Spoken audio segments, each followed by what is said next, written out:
YCP youth wing రాష్ట్ర అధ్యక్షుడు జక్కంపూడి రాజాకి పోలీసులు నోటీసులు ఇచ్చారు. ఈ నెల 28న వ్యక్తిగతంగా విచారణకు హాజరు కావాలని కర్నూలు పోలీసులు చెప్పారు. మే 14న కర్నూలులో జరిగిన ర్యాలీ, కలెక్టరేట్ ముట్టడిలో అనుచిత వ్యాఖ్యలు చేశారని ఆయనపై ఆరోపణలున్నాయి.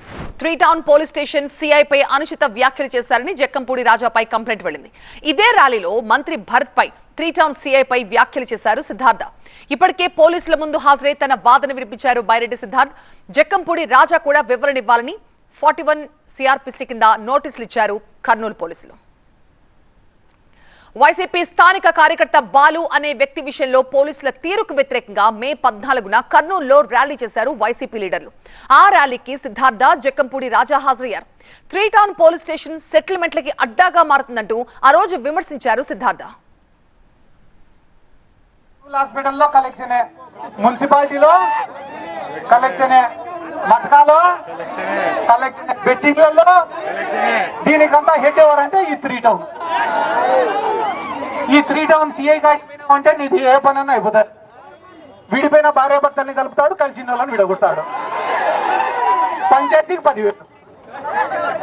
వీళ్ళు కూడా బయట బోర్డు పెడితే సరిపోతుంది. ఇంకా లేటెస్ట్ గా మర్డర్ కేసుకి అయితే 1,00,000 రాజీకి, అటెంప్ట్ మర్డర్కి అయితే 50,000, మొగుడు పిల్లల పంచాయతీకి అయితే 20,000, సెటిల్మెంట్ ఉంటే 20-30.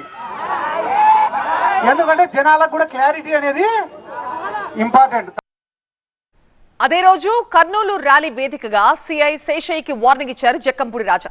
తాము అధికారంలోకి వచ్చాక కాకి చొక్కా వేసుకొనిస్తే ఒట్టు అంటూ హెచ్చరించారు.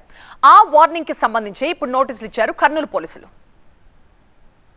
రేపొకసారి మేము అధికారంలోకి వచ్చిన తర్వాత ఎవడెవడైతే కాకి చొక్కాలు వేసుకుని తెలుగుదేశం పార్టీ కార్యకర్తలుగా, పొలిటికల్ ఏజెంట్లుగా పనిచేస్తా ఉన్నటువంటి ప్రతి నా కొడుకుకి కూడా చెప్తా ఉన్నా,